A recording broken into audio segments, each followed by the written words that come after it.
우리가 신앙생활을 하면서 대략 일반적으로 성도님들은 다음과 같은 4단계를 거치면서 신앙이 열매를 맺는 신앙으로 성숙되어 갑니다. 첫 번째 단계는 소유의 단계입니다. 두 번째 단계는 사역의 단계고요. 세 번째는 변화의 단계고, 네 번째는 지식의 단계입니다. 첫 번째 소유의 단계는 신앙생활을 성도가 할 때 뭘 얻으려고 노력하는 시기예요. 뭘 받으려고 노력하는 시기입니다. 구원도 받고 축복도 받고 건강하게 되고 싶고 사업도 번창하고 집안도 잘 되고, 그래서 이 시기에는 주로 받는 복에 대해서 관심을 갖는 시기입니다. 두 번째 사역의 단계라는 것은 하나님께 무언가를 하려고 합니다. 교회 나와서 청소도 하고 헌금도 막 드리려고 하고 전도도 하려고 하고 성도들도 막 사랑으로 섬겨보려고 하는 시기예요. 세 번째 변화의 단계는 뭐냐면, 그런데 이것이 만만치 않다는 사실을 절감해 가기 시작하죠. 남을 섬기고 사람을 사랑한다는 게 정말 쉽지 않다라는 것을 깨닫기 시작하면서 내가 바뀌어야 되겠구나, 내가 문제구나, 이것을 이제 절감하기 시작해서 자기 변화를 시도하고 하나님께 나를 변화시켜 달라고 몸부림치는 시기를 지납니다. 그리고 네 번째 단계, 지식의 단계는 뭐냐면, 이런 변화가 내 노력이나 수고로 되는 것이 아니라 진리의 말씀을 깨달아 아는 데서 나온다는 사실을 비로소 눈치채기 시작합니다. 그래서 진리, 하나님의 말씀을 열심히 알고 깨닫는 데 관심을 두기 시작합니다. 이렇게 일반적으로 성도님들은 소유의 단계, 두 번째 무슨 단계요? 사역의 단계, 세 번째는 변화의 단계, 네 번째는 지식의 단계로 나아갑니다. 그런데 여러분들은 이렇게 소유, 사역, 변화, 지식의 단계를 밟지 마시고요, 거꾸로 생각하셔야 됩니다. 첫 번째로 지식의 단계에 관심을 가져야 됩니다. 먼저 하나님의 진리의 말씀을 이해하고 깨닫는 데 집중하셔야 됩니다. 그래야 그 다음에 변화가 일어납니다. 하나님의 진리의 말씀을 알고 깨달을수록 변화가 일어납니다. 변화가 일어난 사람은요, 남을 섬기려고 합니다. 사랑하려고 해요. 충성하고 봉사하고 전도하고 자기 몸을 아끼지 아니하고 기쁨으로 보람으로 합니다. 그리고 마지막으로 소유의 진정한 의미를 깨닫게 되는데, 내가 모든 것을 다 소유한 존재임을, 내가 특별히 다른 것이 필요한 것이 아니라 하나님께서 이미 내 안에 다 허락하신 내가 복받은 존재임을 깨닫고 드디어 마음속에 깊은 샬롬을 얻고 누리게 되는 것입니다. 여러분들은 이렇게 먼저 지식의 단계를 통해서 진리를 열심히 알고 깨달아 가시고, 그렇게 알고 깨달은 만큼 여러분의 인격이 변화되어져서 온 마음과 인생을 사람 사랑하고 하나님 사랑하는데 섬김으로 들여서 그런 삶 자체 속에 깃든 하나님이 여러분들의 온전한 소유가 되었음을 깨닫고 기뻐하고 샬롬을 누리는 분들 되시기를 주의 이름으로 축원합니다.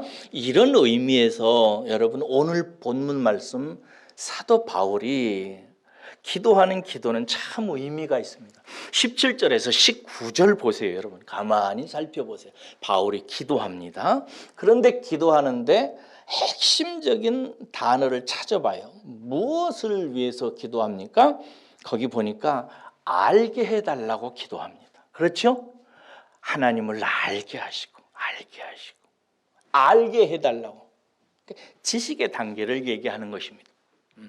알게 해달라고 기도하는데, 특별히 무엇을 아느냐? 그게 세 가지가 나와요.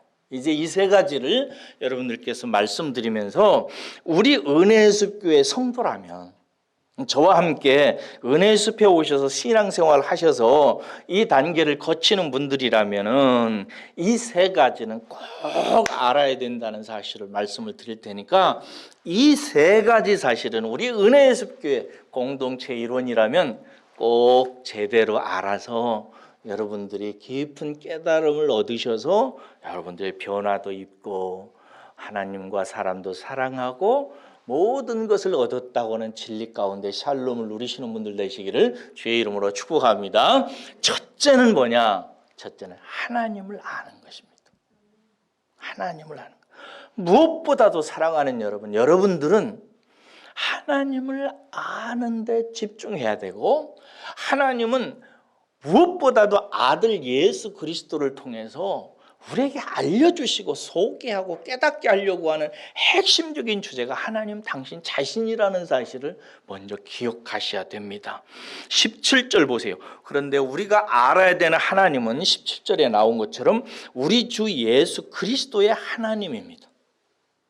이 말은 무슨 말이냐면, 하나님은 우리 주 되신 예수 그리스도를 통해서 계시된 하나님이라는 뜻이에요. 옛날에 우리 조상들이 생각했던 하나님 아니고요, 불교나 다른 종교나 세상 사람들이 하나님하고 찾는 그 하나님 아니고요, 우리가 알아야 되고 또 하나님께서 알려주시려고 하는 하나님은 어떤 하나님이냐면, 오직 우리 주님이 되신 예수 그리스도를 통해서 계시된 하나님이에요. 그러니까 예수님을 통해서 나타난 하나님을 아는 데 주목해야 됩니다. 예수 그리스도는 하나님의 영광을 나타내도록 보냄을 받은 메시아이기 때문에 예수님은 이 세상에 오셔서 하나님이 어떤 분이신지를 집중적으로 계시하셨습니다. 그러므로 예수님을 믿는 분이라면 내가 생각하는 하나님 잠시 내려놓고, 옛날 조상님들이 하늘님 하면서 찾았던 거 내려놓고, 뭐 불교나 다른 유교나 이런 데서 하늘 하는 것들 다 내려놓고, 하나님께서 당신을 예수님을 통해서 어떻게 나타나셨는지를 봐야 돼요. 그렇게 나타난 하나님을 본문에는 뭐라고 표현하고 있냐면 영광의 하나님이라고 이렇게 되어 있어요. 영광스러운 하나님이라고. 여러분, 이 말은 하나님이 진짜 뛰어난 분이시고 높으시고 거룩하시고 너무나 좋으신 아버지라는 뜻이에요. 영광의 아버지라고 이렇게 표현되어졌죠. 영광의 아버지로 나타나셨어요. 왜 그런가? 여러분, 영광의 아버지는 아버지의 세 가지 필수 요소가 무한한 모습을 의미합니다. 아버지의 세 가지 필수 요소가 있어요. 생각해 보셨나요? 아버지는 세 가지 필수 요소가 있어야 돼요. 첫째는 뭐냐면 자식을 사랑할 줄 아는 아버지여야 돼요. 이게 첫 번째 필수 요소예요. 두 번째는 사랑하되 자식을 지혜롭게 인도할 줄 알아야 돼요. 지혜의 아버지여야 돼요. 지혜는 뭐예요? 무엇이 선이고 무엇이 악한지를 분별하는 거예요. 이게 자식을 사랑하되 아버지가 자식에게 유익한 쪽으로 가르치고 인도할 줄 알아야 되는 거예요. 그래서 영광의 아버지의 두 번째 모습은 이 지혜의 모습이에요. 세 번째는 뭐냐면 사랑하는 자식을 지혜로운 길로 인도하기 위해서는 능력이 있어야 돼요. 이게 능력이에요. 그래서 좋은 아버지는 이 세 가지 요소가 있습니다. 자식을 극진히 사랑할 줄 알고요. 그리고 두 번째는 사랑하는 자식을 바른 길로 인도할 줄 알고요. 지혜로서. 세 번째는 그 길을 가는데 능력을 갖고 있어서 잘 뒷바라지 할 줄 알아야 되는 것입니다. 이것이 참 좋은 아버지상이죠. 이러한 영광의 아버지를 하나님께서 예수 그리스도를 통해서 나타내셨어요. 하나님은 우리를 극진히 사랑하십니다. 그래서 어느 정도 사랑하시냐? 당신의 외아들을 십자가에 달려 죽게 하시면 내어 죽이시기까지 우리를 그렇게 사랑하시는 분으로 나타나셨습니다.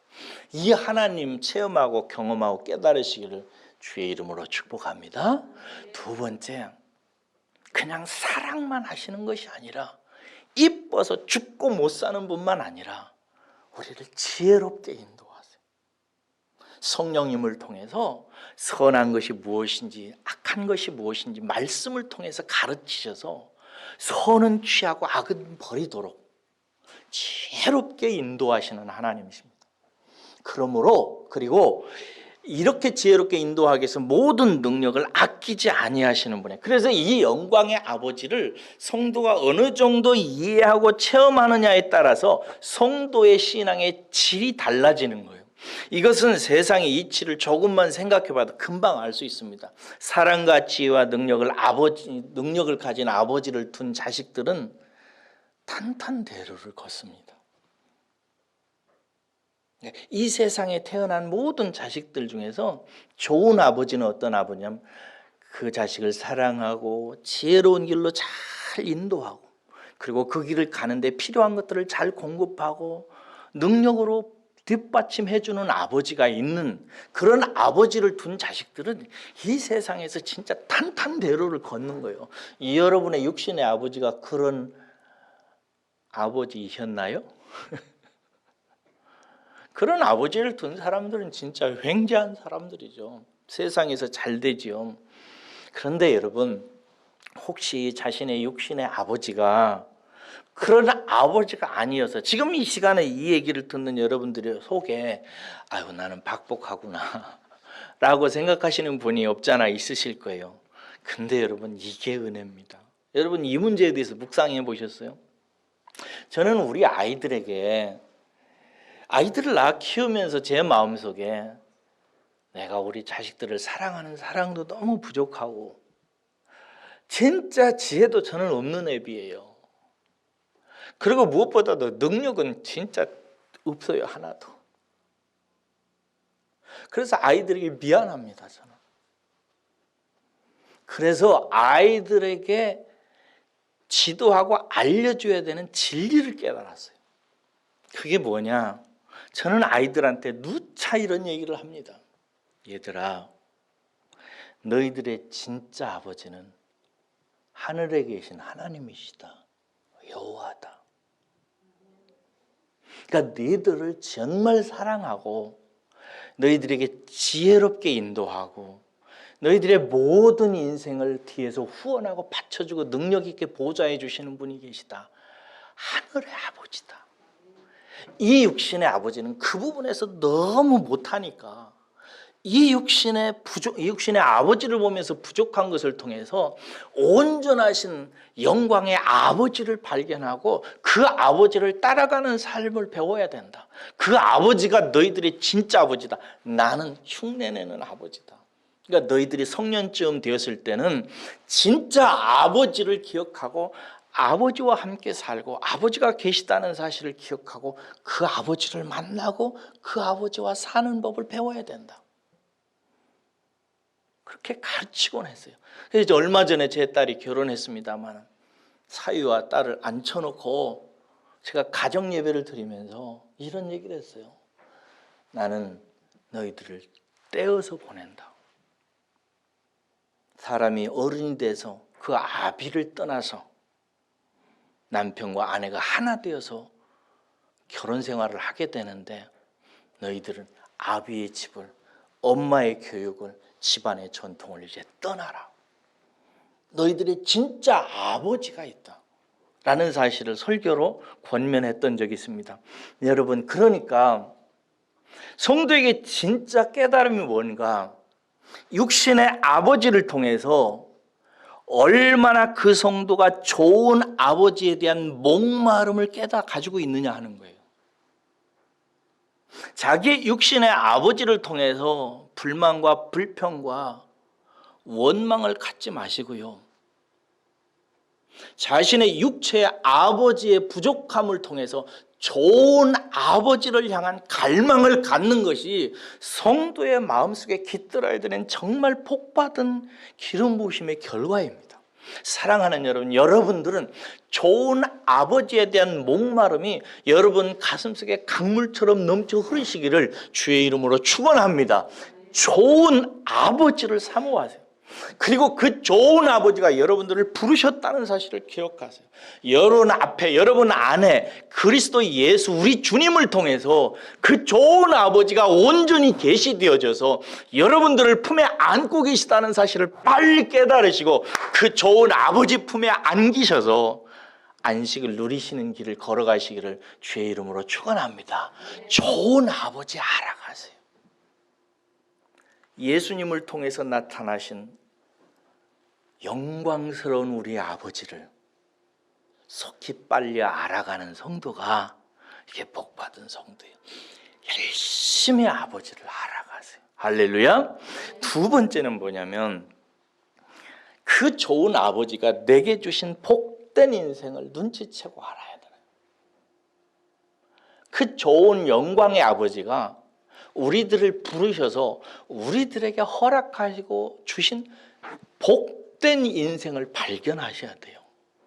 여러분들은 여러분 자신이 복받은 인생이라는 사실을 확신하십니까? 이게 중요해요. 어떤 성도는 살아가면서 나는 복도 없지. 아니 목사님 앞에서 그렇게 얘기하는 성도가 있다니까요.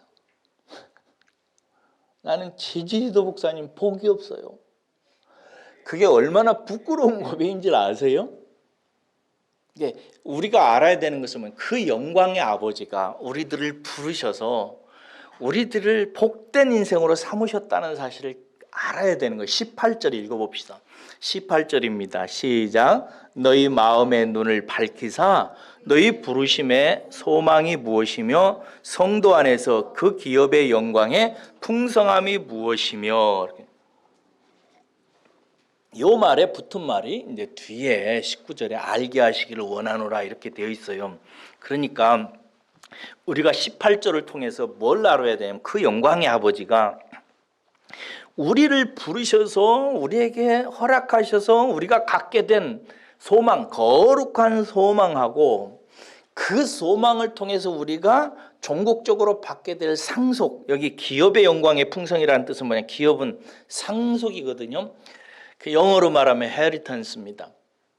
우리가 나중에 하나님 앞에 상속받게 될 그것이 얼마나 풍성한 상속자가 될 것인지에 대한 기대와 소망을 말하는 것입니다. 그러니까 하나님께서 우리에게 부르셨을 때, 우리를 부르셨을 때 우리는 그 하나님의 부르심의 결과로 인해서 마음속에 거룩한 소망을 갖게 돼요. 소망을 받으시기를 주의 이름으로 축원합니다. 그 소망을 받게 돼요. 그런데 그 소망 때문에 나중에 우리는 inheritance, 하나님의 영광된 나라를 상속받게 돼요. 이것을 알기를 원한다는 거죠. 여러분, 그래서 우리는 복된 인생인 것입니다.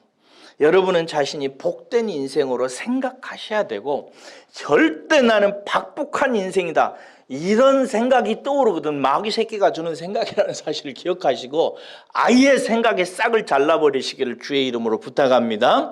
이걸 빨리 그리고 알아가셔야 돼요. 내가 얼마나 복받은 사람인지를 알아셔야 돼요. 영광의 아버지가 나를 얼마나 복된 부르심으로 부르셔서 장차 하나님 나라의 상속을 받게 되는 그 영광이 얼마나 풍성한 영광인지를 눈치채셔야 돼요. 이게 좀 시간이 걸려요. 아브라함을 하나님께서 갈대아 우르에서 부르셨잖아요. 아브라함이 이렇게 부름을 받아서 자기가 갖게 된 거룩한 소망과 기업의 영광의 풍성함을 언제쯤 아브라함이 눈치챘을까요? 한번 묵상해 보세요. 한참 동안 아브라함은요, 자식이나 하나 주십시오, 이런 기도 하나님께 합니다. 모세를 생각해. 모세가 여러분 부르심의 소망이 얼마나 대단한 그 비전을 받은 사람이에요. 그리고 모세가 여러분 천국에서 얼마나 큰 기업을 받겠어요. 그 영광의 풍성함이 얼마나 대단하겠어요, 모세가. 근데 모세는 언제쯤 그것을 알았을까요? 제가 볼 때는 80살까지는 몰랐어요, 최소한. 다윗은 여러분 언제쯤 알았을까요? 다윗은 성경에 보면 부모와 형제들에게도 버림받고 무시당하고 삽니다. 언제쯤 눈치를 챘을까요? 욥 보세요. 욥은요, 처음에는 자기가 복된 인생인 줄 알았어요. 근데 어느 날 갑자기 도적들에게 뭐 땅도 뭐 밭도 뭐 다 도적 맞고 자식들도 다 죽고 아내도 떠나고 자기 몸은 막 뭐 병에 걸려서 사금팔이로 진물을 긁어내고 제끼얹고 앉아서 막 울고 이런 세월을 지냅니다. 그러다가 욥이 나중에는 자기 생을 저주해요. 자기 인생이 저주하는 경지까지 올라요. 그래요, 여러분. 우리가 우리를 부르신 하나님으로부터 받은 소망과 그 소망 속에 하나님이 담겨 놓으신 기업의 영광의 풍성함을 온전히 눈치채기까지 우리는 시간이 걸립니다. 우여곡절도 필요한 게 사실이에요. 그래서 그걸 발견해 가는 것입니다. 사도 바울은 이걸 간절한 기도 제목으로 삼아서 에베소 교인들을 생각하면서 기도하는 거예요. 하나님 제발 우리 에베소 교회 성도들이 자기들이 하나님께 부름을 받아서 하나님께 받은 소망 가운데 담겨진 기업의 영광의 풍성함을 빨리 알게 해주시기를 원합니다 하고 기도하는 거예요. 저도 여러분들에게 이 설교 기도 제목을 이 설교 준비를 하면서 기도했습니다.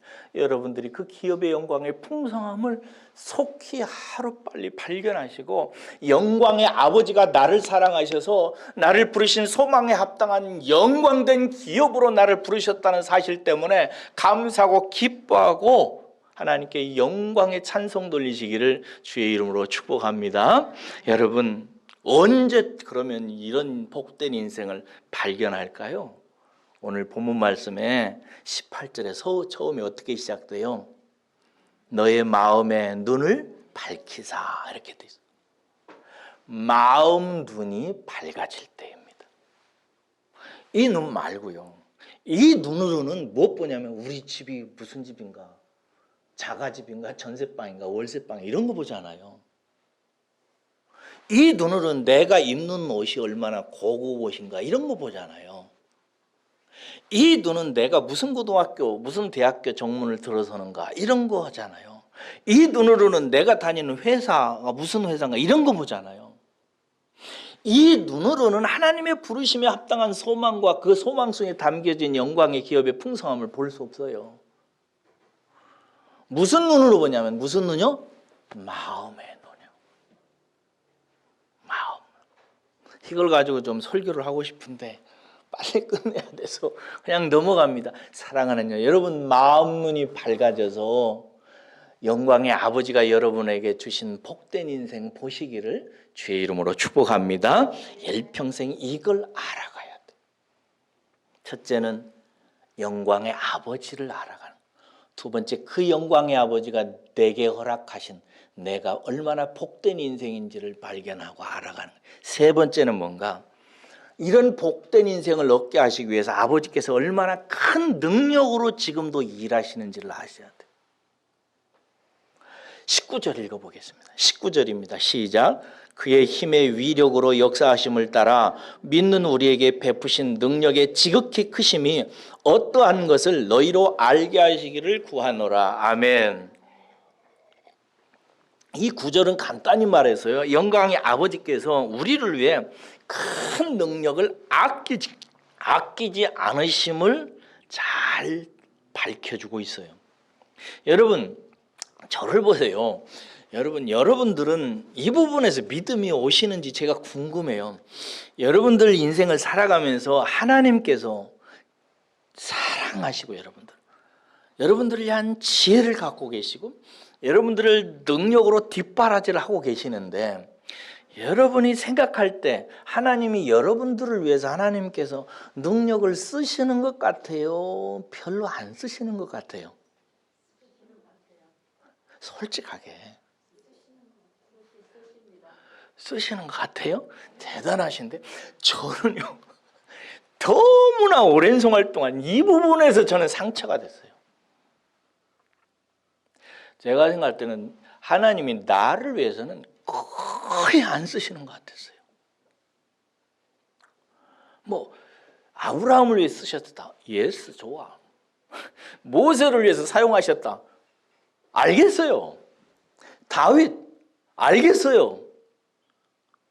근데 나를 위해서는 하나님이 손가락 하나라도 까딱 하시나 싶은 마음이 너무 오랫동안 들어서 그냥 상처 덩어리로 살았어요. 그래서 이게 숙제였어요, 저는. 그래서 결국 아버지가 나를 사랑하시는 것도 아니구나. 사랑하시지도 않는데 무언 지혜를 가지고 무언 능력으로 나를 뒷바라지 하시겠어? 라고 생각했어요. 그런데 나중에 이제 알아가면서 이게 큰 내 오해했다는 사실을 알았어요. 이게 구체적으로 간단히만 얘기하면요, 지혜로우신 아버지에 대한 오해였어요.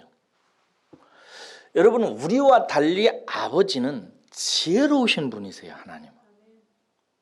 지혜는 뭐라고 그랬어요? 제가 굉장히 많이 가르쳤죠. 지혜는 뭐예요? 선과 악을 분별해서 선한 것은 취하고 악한 것은 버리는 거예요. 하나님은 진짜 지혜로우세요. 그래서 우리에게 선한 것이 무엇인지를 아세요. 우리에게 별 도움이 안 되는 것이 무엇인지를 하나님은 아세요. 그래서 나에게 도움이 안 되는 것은 나에게 멀어지게 하시고 나에게 진짜 유익한 것은 나에게 허락하시는 하나님이세요. 근데 문제는 아버지는 지혜로우신데 내가 지혜가 없는 거예요. 그래가지고 나는 맨날 구하는 것이 나 망치는 것에 대한 육체적 욕망을 갖고 살았어요. 건강하게 하시고, 이거 망친다는 얘기는 아니에요. 좋은 학교 보내주시고 좋은 사람 만나게 하시고 돈 빵빵하게 밀어주시고 이런 것들이에요.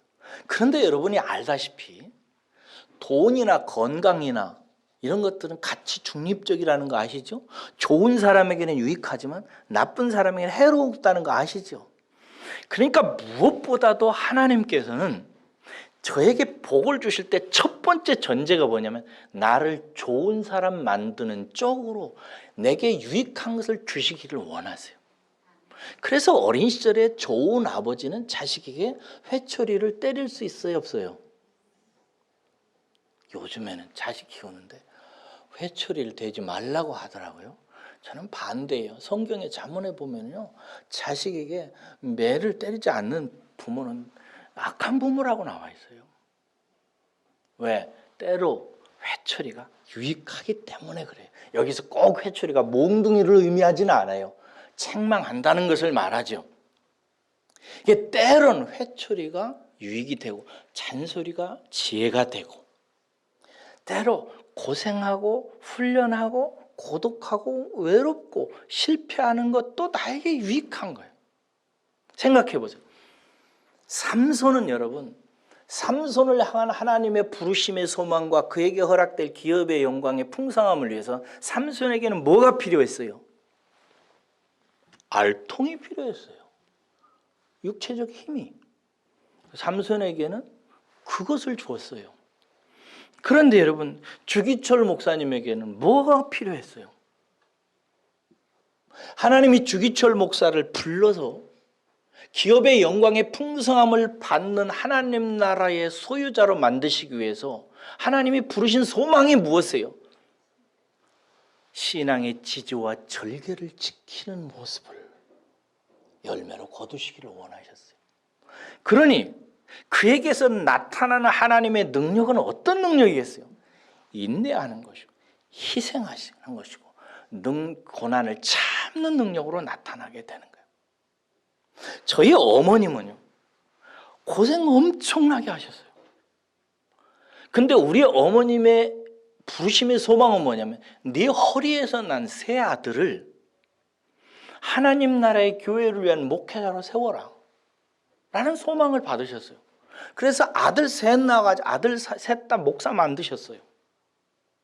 그러면 여러분, 우리 어머니에게 세 아들을 하나님의 목사로 세우시기 위한 소망을 이루어서 기업의 영광의 풍성함을 누리기 위해서 우리 어머님에게 임해야 되는 하나님의 능력은 뭐겠어요? 그것은 자식들을 위해서 기도하는 실력이었어요. 그래서 우리 어머님은 늘 기도하셨어요. 밤마다 새벽마다 시골 예배당에 나와서 무릎 꿇고 기도했어요. 그 능력 아무나 받는 것 아닙니다. 저도 기도하지만은요, 우리 어머니처럼 기도하려면 저는 어려움 택도 없습니다. 무릎이 다 상하고 허리가 굽어지도록 기도하셨어요. 우리 어머님에게는 그 능력이 필요했다고요. 모세 생각해 보세요. 모세의 부르심의 소망과 그의 영광의 기업을 풍성케 하기 위해서 하나님께서 모세의 어떤 삶의 역사하셨어요? 광야의 삶의 역사하셨어요. 모세를 향한 하나님의 사랑과 지혜의 능력은 모세의 광야에서 부어졌다고요. 그럼 그 능력이 모세에게 부어질 때 모세는 어떻게 살았어요? 좌절하고 실망하고 울고 낙심하고 견디고 의문을 던지고 40년 동안 그는 그렇게 살았어요. 다윗은 어떻게 했어요? 다윗은 오직 하나님의 말씀을 따라서 자기 나라를 통치하는 메시아를 상징하는 기업의 풍성함을 누리게 하기 위해서 부름을 받았어요. 그래서 사람의 말과 사람을 의지할 때마다 하나님께서 치셨고, 그는 모든 사람들에게 대부분 버림받는 인생을 합니다. 자기 자식도 지아버지 권력을 빼앗기 위해서 쿠데타를 합니다. 자기들이 충신들도 자기 다 버려요. 그래서 다윗은 구레로 또 돌아다니면서 고생하며 삽니다.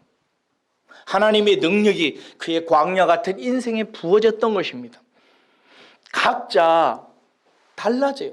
요셉은 여러분, 이스라엘 백성들을 구원하는 기업의 풍성함에 참석하기 위해서 부르심의 소망을 입은 사람이었어요. 요셉을 향해서 하나님의 능력이 어떻게 나타나요? 버림받은 인생 속에서, 감옥 속에서 대부분 나타납니다. 그렇게 모세는 광야에서 부어졌고, 아버지의 유일하신 독생자들 예수 그리스도는 십자가 위에서 부어집니다.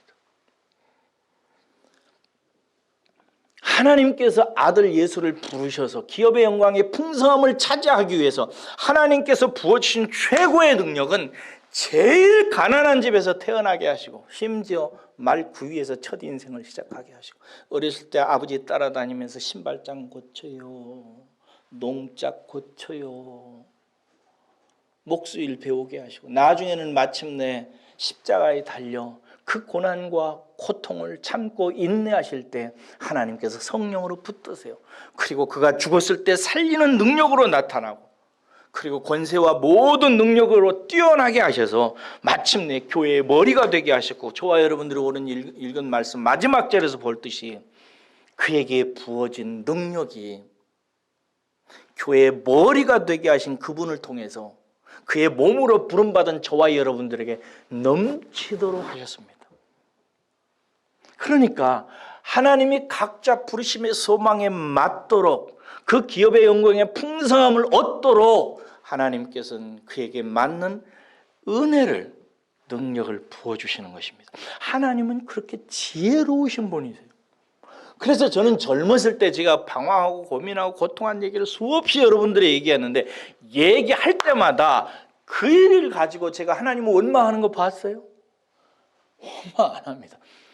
하나님이 저를 사랑하셔서 지혜롭게 인도하셨고, 그 길을 가는 동안 인내하고 참게 하시고 깨닫게 하셔서 하나님의 성령으로 저를 기름 부으셨던, 하나님의 능력의 손이 나를 붙들고 있었던 시절이었다고 저는 간증하고 합니다. 그러므로 여러분, 이 능력을 보는 눈이 필요한 거예요. 그래서 사도 바울이 기도하는 거예요. 마음 눈을 밝히사. 마음 눈이 밝아지지 않으면 이런 세계를 보지 못하거든요. 못 보면 맨날 제가 젊었을 때 그랬듯이 하나님께 상처받고 엄마가 울고 하나님 언제 주시려냐고 언제나 한번 나를 통해서 일할 거냐고 막 하나님께 원망해요. 그래서 사도 바울은 우리가 이렇게 하나님을 알고 영광의 아버지로 알고 그 영광의 아버지가 나를 복덩이로 부르셨다는 사실을 알고 그 복덩이의 삶을 살도록 하기 위해서 모든 능력을 얼마나 풍성하게 부으셔서 역사하고 있는지를 알게 하시기 위해서 그 전제 조건으로 이런 표현을 본문에 씁니다. 지혜와 계시의 정신을 너에게 주사 마음 눈을 밝히셔서 너희가 영광의 아버지를 알게 하시고 그 영광의 아버지가 너희를 복되게 하셨음을 알게 하시고 그 복을 받게 하기 위해서 능력을 한량없이 부어주고 있다는 사실을 알게 하시기를 원한다. 지혜와 계시의 정신을 주셔서 마음 눈을 열어야 됩니다. 그러므로 여러분 우리를 지혜롭게 하는 하나님의 말씀과 지식 안으로 들어가서 하나님의 계시의 정신으로 충만해질 때 마음 눈이 밝아지는 거예요. 여러분들은 어디로 가서 영광의 아버지를 보고 무엇을 보고 여러분들이 복덩이라는 사실을 확인하고 무엇을 통해서 하나님의 능력이 내게 지금 머물고 있다는 사실을 알 수 있겠어요? 오직 지혜와 계시의 정신을 받아서 말씀을 통해서 내 마음 눈이 밝아질 때 이런 것들이 보이기 시작하는 거예요. 그래서 제가 모두에 신자는 소유의 단계, 사역의 단계, 변화의 단계, 그리고 마지막 무슨 단계? 지식의 단계로 가는데 대부분이 이렇게 가요. 근데 사도 바울은 지금 뭘 위해서 기도해요? 지식의 단계를 위해서 기도해요. 계시와 지혜, 계시의 영을 주셔서 너희들의 마음 눈이 밝아져야 된다고. 그래서 아버지를 알고 자기 인생의 복됨을 알고 하나님께서 능력으로 함께 하심을 알게 될 때 힘차게 우리가 살아가고 행복한 인생을 살 수 있다는 사실을 알려주는 것입니다. 우리 은혜숲교회 저와 여러분들은 한 믿음의 가족입니다. 제가 부족하지만 여러분들은 저를 담임 목사로 인정하고 말씀을 통해서 하나님의 말씀을 배우는 사람들입니다.